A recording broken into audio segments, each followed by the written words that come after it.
서밋 제자로 부르셨습니다. 이 서밋 제자는 강단 제자라 말씀하셨습니다. 그래서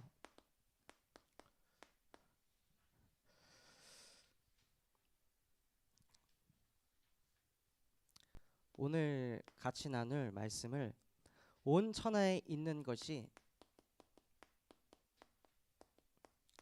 다 내 것이니라.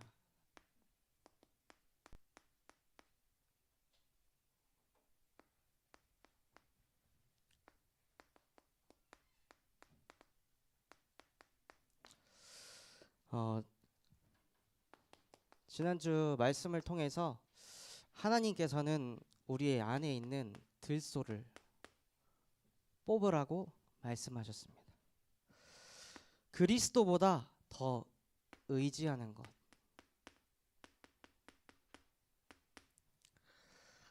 그리고 이번 주 강단 말씀에서 악어가 등장했는데, 악어를 통해서는 저에게 뭘 보게 하셨냐면, 네가 어떤 거를 딱 마주치면 기죽는 것,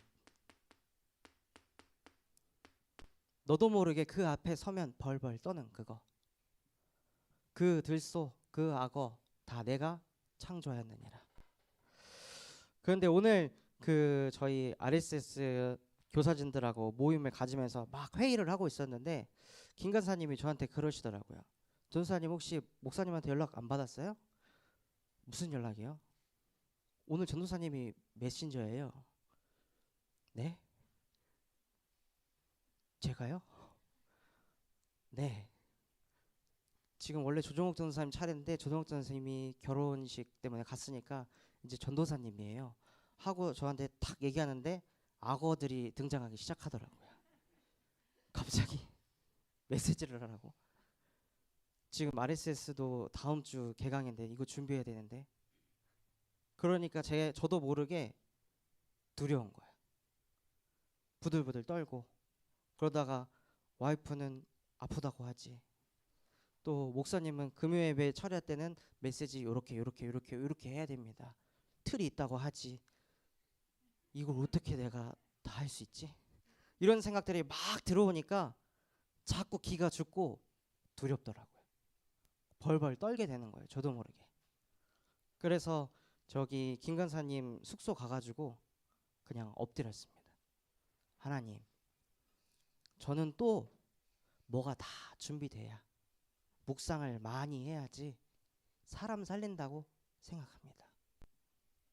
내 경험, 내 기준, 내 수준 가지고 또 메시지 하려고 합니다. 또 악어 만나서 나는 또 벌벌 떱니다. 하나님, 나는 이렇게 절대 불가능한 존재. 나는 아무래도 안 되는 존재. 그래서 그리스도 예수 안에는 생명의 성령의 법이 죄와 사망의 법에 있던 나를 해방시켜 주시옵소서 하고 계속 기도하고 고백이 되더라고요. 근데 왜 이 메시지를 할 때 왜 이렇게 벌벌 떠냐면, 제 안에는 뭐가 있냐면 이 악어 뒤에는 상처가 숨겨져 있기 때문에. 저는 태어날 때부터 PK였습니다. 그래서 목회자 아버지 밑에서 늘 자랐는데, 제가 뭘 봤냐면 대충 하는 거, 그냥 하는 거, 은혜로 메시지 하면 되지, 그런 모습을 많이 봤습니다. 그래서 그 모습 때문에 교회는 당연히 미자립, 전도 안 되고 가정복음화도 안 되고, 그것이 상처가 돼가지고 나중에 제가 복음 받고 어느 정도 성장했을 때, 그때 주변에서 다 야 너는 목사해라, 야 너는 진짜 목회자 해야 된다. 직장 생활에서 제 별명이 목사였습니다. 누가 상담하면 말씀으로 답 주고, 누가 고민 털면 복음 전해서 전도하고, 그러고 있는 가운데 왜 그런 말들을 들어도 제가 나는 절대 목사 안 합니다. 하나님, 저 싫어요. 왜 그랬냐면, 제가 영적 문제 와가지고 무너지면 저 혼자 무너지는데, 목사 무너지면 성도가 무너지잖아요. 그 성도의 가정이 무너지잖아요. 그 지역이 무너지잖아요. 저는 사람 죽이면서 살고 싶지 않습니다. 저는 하기 싫습니다. 하고 그 상처가 제 안에 깊숙이 들어와 있어가지고 메시지 하는 거에 있어서 저도 모르게 벌벌 떠는 거예요. 저도 모르게 상처의 소유가 돼가지고, 과거의 소유가 돼가지고. 그런데 하나님께서는 저에게 이렇게 말씀하셨습니다. 너는 상처의 소유가 아니다. 너는 미자리 목회자 자녀가 아니다. 너는 나의 것이다. 하나님께서는 저에게 너는 나의 소유야. 수요예배 때도 말씀을 주시더라고요. 내가 너를 지명하여 불렀나니 너는 내 것이다. 그러니 두려워하지도 말고 놀라지도 말아라. 네가 어디로 가든지 무엇을 하든지 내가 너와 항상 함께 할 것이다. 그리스도 예수 안에 있으면 그 어떤 것도 끊을 자 없다. 그렇게 하나님께서 우리를 하나님의 소유 삼으시고 우리를 하나님의 작품으로 만드셨습니다. 돈을 잘 벌어서 서밋이 아니라, 공부를 잘해가지고 스카이에 들어간 것이 서밋이 아니라, 하나님께서는 너는 나의 형상대로 창조된 서밋이다. 온 천하가 내 것인데, 두려움이 없는 악어도 내가 만들었는데, 아무도 들소를 막을 수 없는데, 이것들을 내가 다 창조했고 그 모든 능력을 너에게 부어주겠다 하고 하나님께서는 우리를 작품으로 창조하셨습니다. 그래서 작품 중에 작품이 무엇이냐? 성삼위 하나님이 나와 함께, 우리가 우리의 모습으로 사람을 창조해보자. 그래서 하나님께서는 우리에게 어떻게 역사하시냐면 성부, 말씀으로 역사하십니다. 태초에 말씀이 계시니 말씀이 곧 하나님이라. 그래서 항상 하나님께서는 우리에게 신비한 일로 역사하시는 것이 아니라 먼저 주의 종을 통해, 선지자를 통해 말씀을 주십니다. 그리고 그 말씀을 받았을 때 내가 말씀을 이루는 것이 아니라 내 안에 있는 성자 그리스도께서 율법을 폐하러 온 것이 아니라 완성하러 왔노라. 내가 십자가에서 모든 것을 다 이루었느니라. 그 그리스도께서 우리 안에서 말씀을 이뤄가시고, 나도 모르게 강단 말씀이 뭐였지? 이 생각이 어디서 오는 걸까요? 보혜사 아버지께서 보내실 성령, 그가 너희에게 모든 것을 가르치시고 내가 너희에게 말한 모든 것을 생각나게 하리라. 내가 생각하고 싶어서 생각이 되는 게 아니라 보혜사 성령께서 가르치시고 생각나게 하시는 것입니다. 그때 성삼위 하나님이 나와 함께 하시는구나. 이거를 실제 누리는 것을 보고, 야, 너는 나의 작품이다.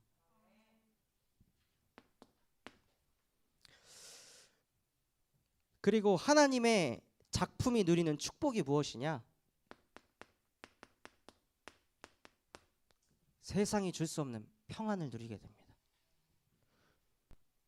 빌립보서 4장 6절에 너희는 아무것도 염려하지 말고 다만 모든 일에 기도와 간구로 너희 구할 것을 감사함으로 하나님께 아뢰라. 그리하면 모든 지각에 뛰어난 하나님의 평강이 그리스도 예수 안에서 너희 마음과 생각을 지킬 것이다. 그래서 우리가 다른 방법을 쓰는 것이 아니라, 여러분도 모르게 상처가 드러나고 나도 모르게 누가 앞에 서면 자꾸 기가 죽고 눈치 보일 때 이거를 막 억제하는 것이 아니라 그냥 바로 엎드리시는 겁니다. 저는 안 됩니다. 나는 절대 불가능입니다. 그래서 아무것도 염려하지 않고 당신께 기도합니다. 나의 간구를 들으시옵소서. 세상이 줄 수 없는 절대적인 평안이 내게 임하게 하여 주시옵소서. 나 하나님 작품이잖아요. 내가 왜 저 사람들 앞에서 기죽어야 됩니까? 내가 왜 눈치 봐야 됩니까? 나는 서밋입니다. 그리고 하나님의 작품은 유일하게 할 수 있는 것이 있습니다. 짐승도 먹습니다. 짐승도 잠을 잡니다. 짐승도 학습합니다. 그런데 이 유일하게 하나님의 형상대로 창조된 사람만 예배할 수 있습니다. 그래서 우리가 예배할 때 주의 말씀이 선포되는 그곳에 주의 사자가, 주의 뜻이 이루어지는 그곳에 주의 천군이 역사하신다 말씀하셨습니다. 우리가 언제 힘을 얻냐? 우리가 예배할 때 하늘 보좌가 움직이고 주의 성령께서 우리에게 역사하십니다.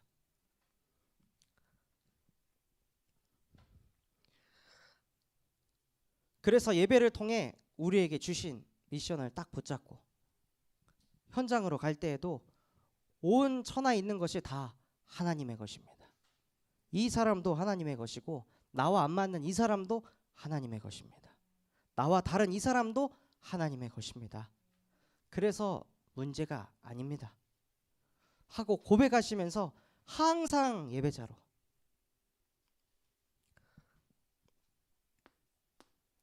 그리고 하나님께서는 우리를 하나님의 소유 삼으시고 하나님의 명품으로 우리를 창조하셨습니다. 명품 중에 명품이 무엇이냐? 구원입니다.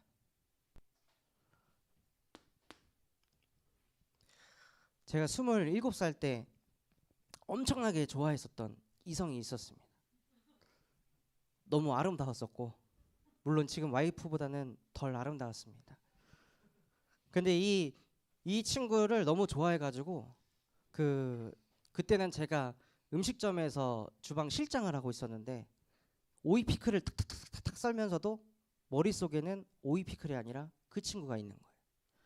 이거 끝나고 뭐 하지? 이거 끝나고 걔랑 뭐 먹을까? 뭐 사줄까? 항상 24 걔만 생각하는 거예요. 그러다가 어느 날 걔한테 차였어요. 오빠 너무 집착한다고. 숨 막혀서 못 살겠다고 하고 저를 차버리더라고요. 그래서 너 나 같은 사람 못 만난다 하면서 막 이렇게 했는데 그 친구가 저한테 뭐라고 하냐면, 오빠 난 지금 너무 평안해. 오빠랑 해방받아가지고 나 지금 너무 행복해 그러더라고요. 그래서 와 진짜 어이가 없네 하면서 막 일을 갈면서 있다가 너 얼마나 후회하나 보자 했는데 집에 오면 눈물이 나는 거예요. 항상 보고 싶어 보고 싶다 그 생각이 끊이질 않는 거예요. 그래서 얼마 지나서 사라질 줄 알았어요. 근데 일주일이 지나고 2주일이 지나도 계속 보고 싶은 거예요. 미치겠는 거예요. 그래서 술을 먹기 시작했습니다. 하루에 5병씩 소주. 30일 중에 한 28일은 계속 술. 이틀은 술병 나가지고 술을 못 먹고 정신 차리면 다시 술 먹고 맨정신으로는 못 견디게 했어가지고, 아니면 게임도 막 미치도록 해보고 맨날 노래방 가가지고 난 늘 술이야 맨날 술이야 이런 노래나 부르고 앉아있고, 그렇게 계속해서 한 달이 지나니까 머릿속에 뭐가 오기 시작하냐면, 나는 내일도 우울하겠지? 나는 또 그 다음 날도 우울할 거야. 자고 일어났는데 또 우울하더라고요. 또 자고 일어났는데 또 우울한 거예요. 계속 우울하니까 머릿속에 드는 생각이 경제 문제 없어요. 인간관계도 문제가 없어요. 아무것도 문제가 없는데 뭔가에 딱 잡혀가지고 우울증이라는 거에 딱 잡혀서 나는 왜 살아야 될까? 이렇게 우울한데? 그런 생각이 끊임없이 오더라고요. 그러니까 죽음을 생각하게 되고, 이렇게 살 바엔 그냥 죽는 게 낫겠다. 그러다가 제가 저희 아버지하고 10년 넘게 말을 안 했는데 아버지한테 찾아갔어요. 내가 책도 그때 막 일주일에 10권 넘게 책을 읽고 생각을 계속 깨우고 지식은 늘어나는데 마음은 공허하고 허무하고, 돈 아무리 벌어도 사회에서 인정받아도 친구들이 많이 있어도 제 이 마음 하나 해결을 못 해주는 거예요. 세상 사람들이 하는 말, 야 시간 지나면 다 해결될 거야. 사는 게 원래 그래. 야 세상에 여자 많아. 아무리 메시지를 들어도 답이 안 되는 거예요. 그래서 아버지한테 찾아가서 나 지금 우울증에 걸렸는데 진짜 신이 있다면, 하나님이 진짜 존재한다면 나를 고칠 수 있을 것이다. 그러니까 청년들이 있는 교회에 나를 좀 보내달라. 그래서 그곳에 가서 말씀을 들었습니다. 그때 말씀이 인간은 하나님의 형상으로 창조된 영적 존재라서 이 인간이 하나님과 함께하는 비밀이 없으면 어느 날 마음에 구멍이 뚫리고 그 공허함을 채우려고 술로, 게임으로, 이성으로, 돈으로, 명예로, 인기로 온갖 것을 쑤셔 박아가지고 그거 채우려고 하는데 하면 할수록 마음이 더 공허하고 허무하고 우울해진다. 항상 배우나 끝내 진리에 이르지 못하고. 그 메시지를 듣는데 딱 저더라고요. 이 문제는 하나님 떠난 문제라서 하나님 만날 때 해결된다. 어떻게 하나님 만날 수 있습니까? 막 마음속에서 질문이 쏟아져 나오는 거예요. 그때 말씀하시더라고요. 내가 곧 길이요 진리요 생명이니 나로 말미암지 않고는 아버지께로 올 자가 없느니라. 예수 그리스도만이 죄와 사망의 법에 있던 너희를 해방시킬 수 있느니라. 계속해서 우울함 속으로 나는 왜 이러지? 나는 왜 그럴까? 계속해서 도둑이 와서 죽이고 멸망시키는데 그 생각 못 막는다. 하나님의 아들이 나타나신 것은 마귀를 멸하려 하심이라. 그 예수가 그리스도시요 살아계신 하나님의 아들이십니다. 그 예수 그리스도를 네 마음에 주로 영접할 때 너 하나님 자녀 되고 구원받는다. 그 말씀이 탁 들리면서 영접했어요. 영접을 하고 나니까 막 눈물이 쏟아지더라고요. 아, 내가 이 그리스도를 몰라가지고 늘 내 생각 가지고 내 경험 가지고 내 감정 가지고 생각하니까 부모도 이해가 안 되고 친구도 이해가 안 되고 만나는 모든 사람들이 이해가 안 되고 세상은 왜 그럴까? 나는 왜 이 모양일까? 답을 내지 못해가지고 항상 스트레스 받아갖고 위경련 잃어가서 막 응급실 실려 다니고 이를 모를 질병에 자꾸 고통받고 정신문제 계속 오고 근데 이거 남한테 말도 못하고 나를 계속 포장해야 되고 이렇게 내가 고통스럽게 살았구나. 근데 그리스도께서 나의 모든 문제를 십자가에서 끝내셨구나. 그게 딱 담기니까 살겠더라고요. 이게 딱 담기고 나서 우울증 치유 안 됐습니다. 우울한 생각 계속 찾아오더라고요. 계속 찾아오고 계속 찾아오고. 근데 그때마다 하나님 저는 이 생각 못 막습니다. 하지만 여자의 후손이 뱀의 머리를 박살내셨습니다. 나는 우울증 안 믿습니다. 우울증 그리스도 아닙니다. 예수가 그리스도이십니다. 나는 그리스도를 믿는 하나님의 자녀입니다. 하고 계속해서 고백하니까 저도 모르게 무시기도가 뚫리는 거예요. 나에게 상처였는데 나한테 문제였는데 나도 모르게 기도가 되어지더라고요. 그 문제가 나를 살렸구나. 그래서 저는 지금도 저를 찬 그 여자아이한테 감사하게 생각하고 있습니다. 만나면 야 고맙다. 나 너 때문에 구원받았다. 네가 사람 살렸다. 하고 진짜 이 마음을 표현해주고 싶을 만큼. 그래서 그리스도로 구원받은 우리를 보고 하나님께서는 너는 나의 명품이다.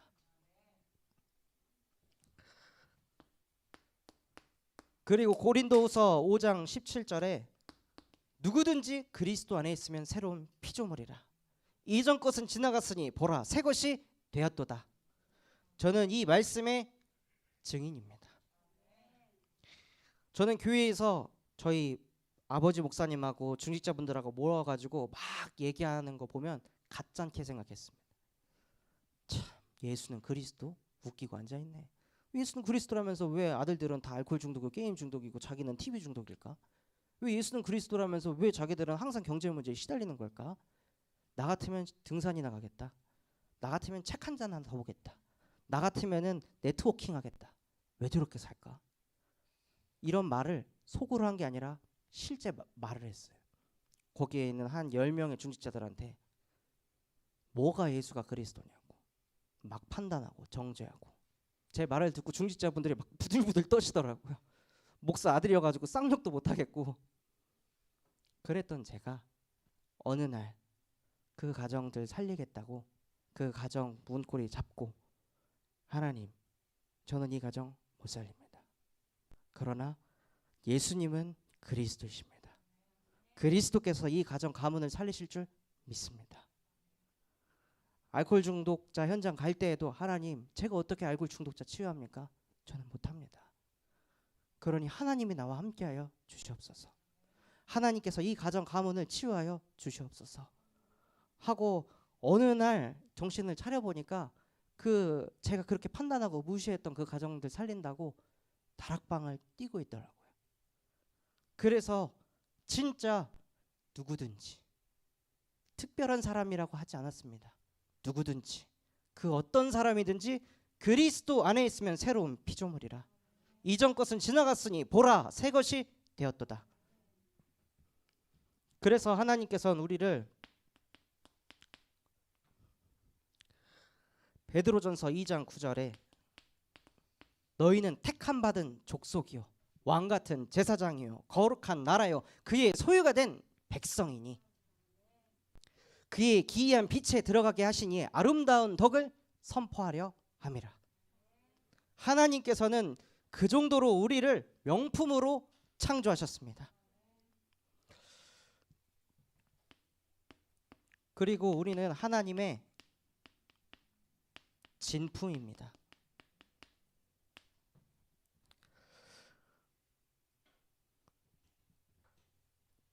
진품이 무엇이냐? 증인. 예수가 그리스도라고 말만 하는 말쟁이가 아니라 예수가 그리스도라는 걸 실제 믿는 그 증인. 복음이면 된다고 결론 낸 그 증인. 그 증인을 가르쳐서 너는 나의 진품이다. 진품이 돼서 많은 종교인들, 바리새인들 싹 다 살려내라. 그래서 하나님께서 우리에게 이러한 축복을 주셨습니다. 너는 본토 친척 아비의 집을 떠나라.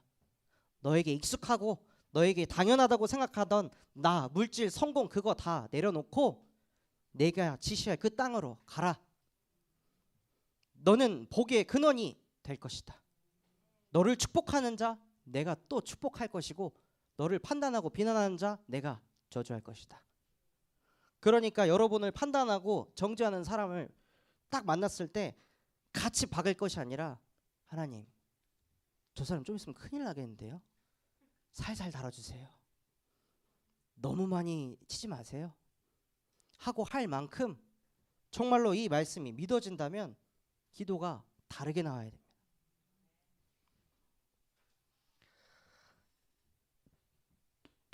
그래서 하나님께서 무슨 축복을 우리에게 또 주시냐면 내가 너희에게 복을 주고 복을 주어서 번성하게 할 것이다. 그래서 저희가 RSS를 계속 준비하고 인도받고 있는 여정 속에 정말로 하나님께서 우리를 복의 근원 삼으셔서 하나님께서 번성하게 해 나가시더라고요. 그래서 다음 주에 저희 함께할 아이들이 8, 9명이에요 벌써. 그리고 대기자도 있습니다. 하나님께서 번성하게 하십니다. 또한 예배를 잃어버렸던 우리 유초등부 아이들 이번 주부터 아이들 보내겠습니다 하고 예배를 회복시키시고 또 그 부모가 RSS를 다른 학부모한테 전달하면서 그 학부모에게 너도 같이 신앙생활하자. 너도 같이 우리 교회 한번 가보자 하고 하나님께서 쭉쭉 뻗어나가게 하십니다.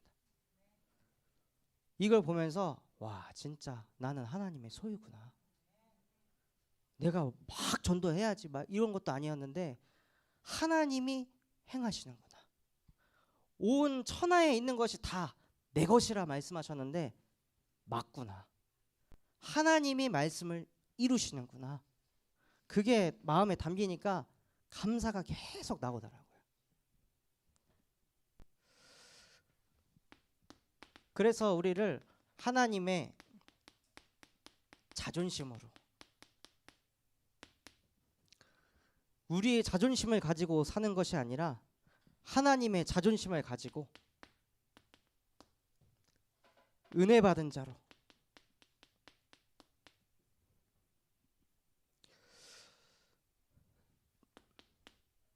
그래서 우리가 은혜 받았을 때 어디에서 가장 은혜를 받아야 하냐면 구원의 은혜입니다.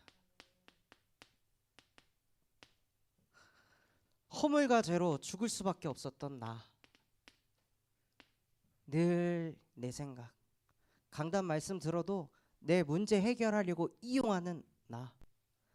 그런데 아직도 우리가 죄인 되었을 때 그리스도께서 십자가에 못 박혀 죽으심으로 우리에 대한 자기의 사랑을 확증하셨느니라. 저는 이 구절이 너무 충격적이고, 와, 진짜 다르구나, 신이라는 존재는. 우리는 뭐 잘못하면은 너 왜 그랬어? 너 그렇게 하지 말라고 했잖아. 항상 정죄하고 판단하는데, 이 신이라는 존재는 내가 잘못하니까 내가 대신 죽겠다 하고 죽으셨습니다. 왜냐하면 그거 네 문제가 아니야. 네가 잘못한 게 아니야. 네가 실수한 것도 아니고 너는 아담의 후손으로 태어나서 원래 그럴 수밖에 없는 본질상 진노의 자녀야.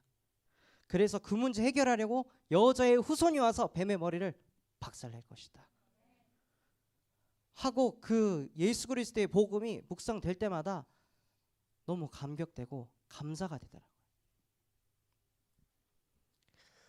그래서 이 구원의 은혜를 입어서 하나님께서는 우리를 인도하십니다.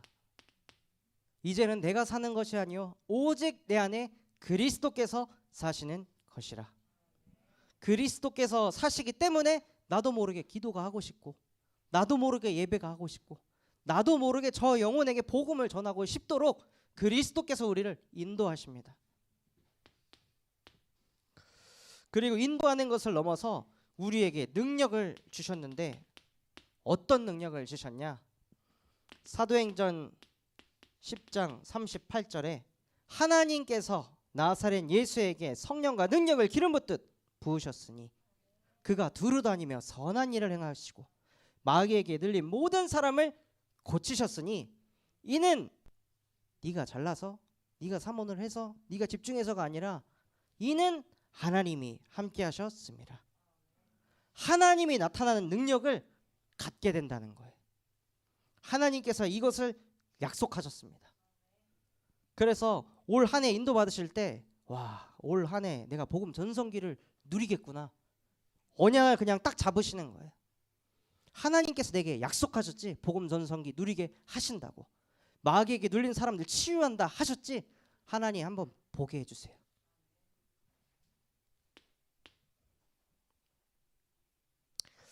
그래서 이 은혜를 받은 자는 언약을 가진 자로 인생을 살게 됩니다. 그래서 어떤 언약을 가지고 사냐? 서밋의 언약을 가지고 삽니다. 사도행전 19장 21절에 바울아 내가 로마도 보아야 하리라. 그래서 우리의 목표는 나를 복음화하는 것에 그치는 것이 아니라 우리의 로마, 호남, 세계, 후대 그들을 보아야 하리라.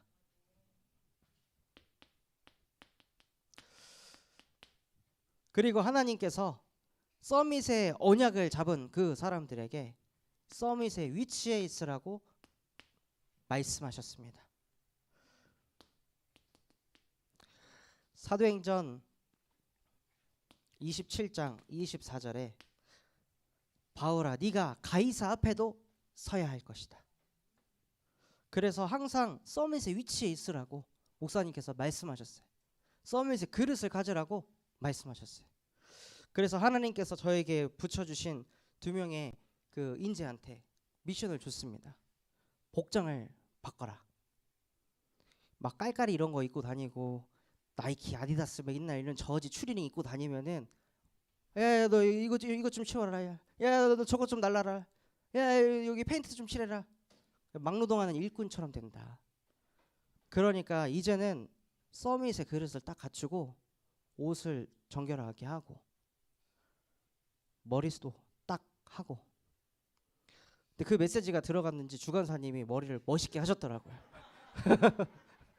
그래서 서밋이구나. 그래서 하나님께서는 우리를 서밋의 위치에 놓으시기 위해서 준비하라 말씀하십니다. 그리고 이 언약을 붙잡은 자들에게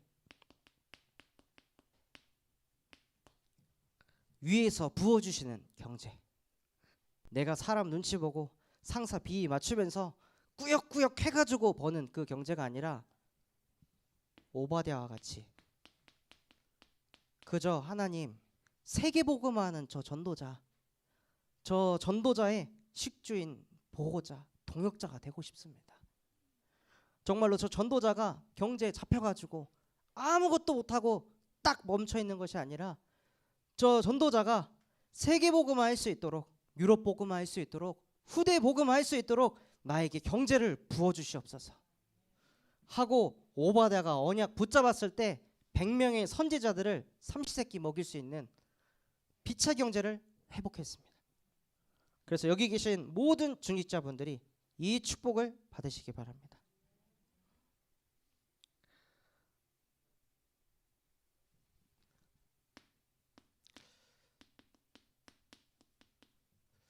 하나님의 자존심을 가진 사람들은 영광을 나타내는 자입니다.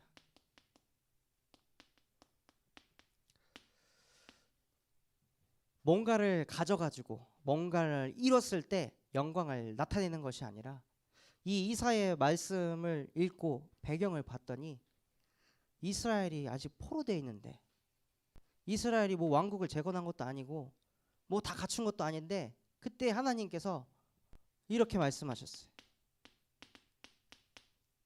일어나라, 빛을 발해라. 여호와의 영광이 내 위에 임하였느니라. 나라들은 내 비치는 빛으로, 임금들은 내 비치는 광명으로 나아오게 될 것이다.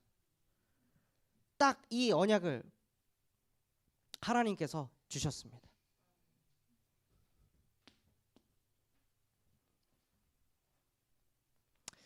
그리고 하나님께서 어떤 언약을 주셨냐?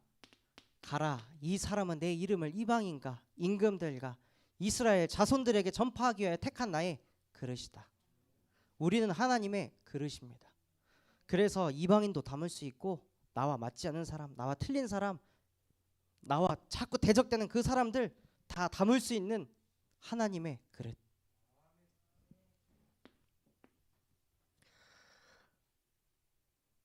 그래서 우리가 다른 것으로 행복하고 감사하고 기뻐하는 것이 아니라 오직 그리스도만 존귀하게 되기를.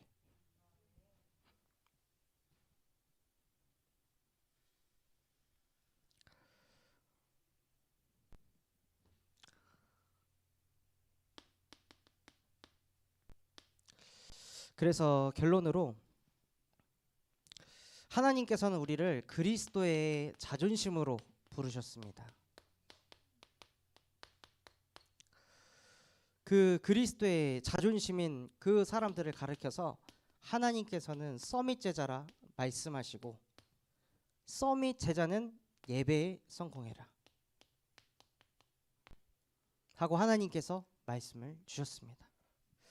그래서 제가 새벽 예배 이번 주 이렇게 쭉 인도하는데, 새벽 예배 참여하시는 분들이 배가 운동이 됐더라고요. 그래서 왜 이렇게 갑자기 많이 참여하실까 하나님께 질문했습니다. 그러다가 딱 발견한 게 이것.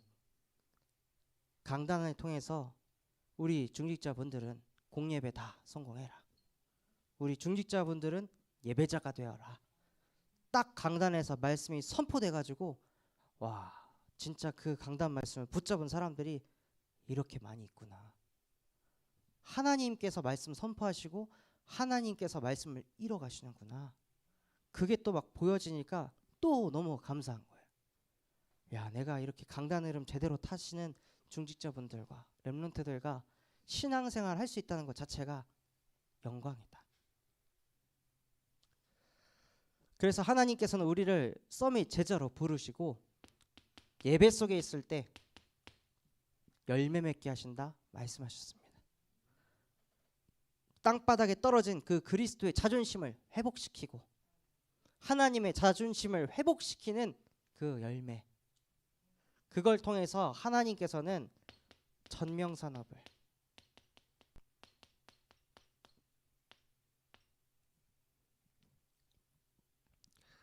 그래서 저는 계속 우리 대청부 렘넌트들 놓고 기도하는 걸 다른 게 아니라 하나님 정말로 우리 대청들이 열심히 스펙 쌓아가지고 불신자 밑에 기어 들어가서 눈치나 보고 아부 떨고 해서 꾸역꾸역 연봉 3, 4천 그 정도 벌면서 사는 인생 되지 않게 해주세요.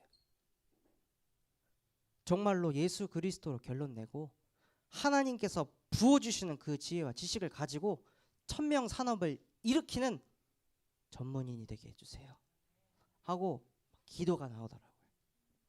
저도 산업 현장에 있었지만 대학교에 있을 때는 엄청 인정받았습니다. 학과 대표고 밑에 있는 후배들이 다 존경하고 학과장님이 야 너는 취업하지 말고 좀만 더 공부해서 여기 와가지고 강사를 해라, 외래 교수를 해라, 이렇게 막 인정받다가 이 회사에 들어갔을 때도 분명히 언약 붙잡고 갔거든요. 그때 선포된 말씀이 아무도 가지 않는 길로 가라, 모두가 외면하는 곳으로 가라, 모두가 안 된다고 하는 그곳으로 가라 해서 LG로 가느냐 스타트업으로 가느냐 둘 중에 한 가지의 선택의 기로에 놓여 있었는데 스타트업을 아무도 가지 말라고 하는 겁니다. 거기 가면 돈 몇 푼이나 받겠냐고. 여기 가면 300, 400 받는데 여기 가면 돈 100만 원밖에 못 받는데 왜 거길 가려고 하냐. 모두가 말리더라고요. 그래서 그럼 여기로 가야겠다. 모두가 말리고 모두가 외면하니까. 그래서 여기로 간다고 했을 때 학과장님이 미쳤다고 했거든요. 너 돌았니? 너 왜 거기로 가려 그래? 그래서 솔직하게 얘기했습니다. 강단에서 제가 예배를 드렸는데 아무도 가지 말라고 했습니다. 모두가 외면하는 곳으로 가라고 했습니다. 근데 지금 교수님이 저를 말리시잖아요. 그래서 저는 확신이 생겼습니다. 무조건 가야겠다 하니까 너 진짜 돌았구나. 네, 저 돌았습니다 하고 언약 붙잡고 갔습니다. 그래 언약 붙잡고 갔으니까 이제 나는 21세기 주역이 되겠지, 나는 이제 엄청난 일이 벌어지겠지 딱 갔는데 저희 대표님 고려대학교 박사, 엄청 똑똑해, 엄청 큰 게임 회사에서 CTO로 10년 동안 있었던 분이시거든요. 근데 제가 뭐 이렇게 딱 제출하면은 너 생각 안 하냐? 너 생각이 없냐? 면박을 주더라고요. 난 생각 엄청 많이 하고 갖다 줬는데 완전 깔보고, 그러다가 진짜 많이 더 생각해가지고 딱 준비해서 가서 패스를 했어요. 그리고 나서 또 질문하더라고요. 그 다음은 어떡할 건데? 네? 넌 다음이 없니? 넌 생각을 안 하고 살아? 진짜 한심하다. 다 그 얘기 듣는데 언약이고 나발이고 진짜 노트북 들어가지고 찍어버리고 싶더라고요. 너무 화가 나가지고. 근데 물론 그 속에서 언약 붙잡고 내가 요셉이구나, 그걸 깨닫기 전에는 3개월 동안 이 출근길에서 막 눈물 콧물 흘리면서 나 가기 싫어요. 내가 왜 저기 가서 이렇게 무시당해야 돼요? 내가 왜 이렇게 판단당해야, 나 하나님 자녀인데 나 진짜 너무 싫어요 하고 3개월 내내 아침마다 하나님 앞에 울면서 기도하면서 그러고 가다가 내가 요셉인데 노예구나. 나는 항상 총리가 될 생각만 했는데 총리가 되기 위한 언약의 여정이 시작되었구나. 그러니까 이제 1시간 일찍 가자. 그래서 1시간 일찍 가가지고 먼저 청소하고 커피 핸드드립으로 돌려서 내리고, 그러면서 하나님 이 커피 마시는 사람들 다 복음 듣게 해주세요. 딱 기도하고 있으면 그 사람들이 커피 마시면은 저도 모르게 미소가 지어지는 거예요. 이 사람들 이제 복음 받겠구나, 내가 기도했으니까. 그러면서 치열하게 산업 현장에서 인도받았었거든요. 그래서 우리 진짜 대청 렘넌트들이 다른 언약 붙잡는 게 아니라 어떻게 하면 대기업 들어가지? 어떻게 하면 고액 연봉을 받지? 그 언약을 붙잡는 게 아니라 하나님 정말로 237 나라에 RUTC를 세우고 곳곳마다 교회를 세울 수 있는 1000명 산업, 그것을 나에게 허락해 주세요. 그걸 위해 나 공부합니다. 그거 위해 운동하고 그거 위해 언약 잡고 나 달려갑니다 하고 기도하시는 우리 대청 렘넌트들 되시기 바랍니다. 제가 기도하고 마치도록 하겠습니다. 하나님 아버지, 감사를 드립니다. 오늘 우리에게 말씀 주신 것과 같이 너는 나의 작품이다. 너는 구원받은 나의 명품이다. 너는 사람 살릴 증인으로 부른 나의 진품이다. 하나님께서 말씀 주셨습니다. 하나님께서 말씀 주셨으니 이제 우리의 삶을 통해 하나님께서 이루시는 것을 보게 하여 주시옵소서. 그 말씀이 성취되어져 가는 여정 속에 우리도 모르게 111 운동의 주역이 되어지게 하시고 호남 세계 후대에게 역사하고 있는 마귀에게 눌린 모든 영혼들을 치유하는 복음 전성기를 누리는 주역되게 하여 주시옵소서. 지금도 살아서 우리와 함께 하시고 우리에게 힘과 능력을 주시는 예수 그리스도의 이름으로 기도드렸습니다. 아멘.